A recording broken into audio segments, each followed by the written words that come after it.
നമുക്കൊക്കെ സാധിച്ചിട്ടുണ്ട്. കോൺഗ്രസിന്റെ ശക്തിയും സാധ്യതകളും വളരെ വലുതാണ്.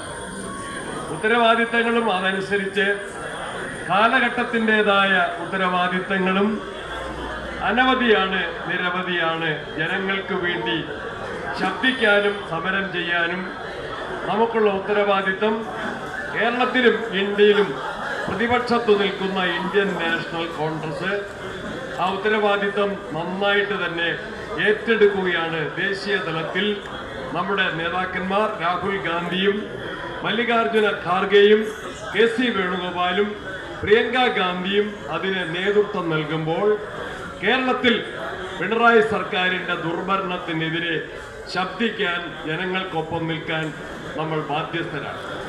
ആ നിലപാടാണ് നമ്മൾ നിലമ്പൂരിൽ സ്വീകരിച്ചത്.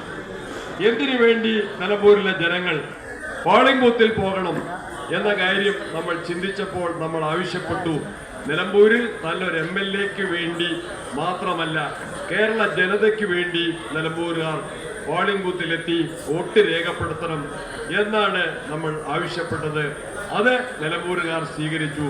ഈ സർക്കാരിനെ ദുർഭരണത്തിൻ്റെ വ്യക്താക്കളായ നേതാക്കളായ ഇടതുപക്ഷത്തെ നന്നായി തന്നെ ജനങ്ങൾ വിലയിരുത്തി വിധിയെഴുത്ത് നടത്തി നമ്മുടെ സ്ഥാനാർത്ഥിക്ക് വൻപിച്ച ഭൂരിപക്ഷത്തിൽ അവിടെ ജയിക്കാൻ സാധിക്കും. നമ്മൾ ഉന്നയിച്ച വിഷയങ്ങൾ, ഇവിടെ പ്രവീൺ ചൂണ്ടിക്കാട്ടിയ വിഷയങ്ങൾ തന്നെയാണ്.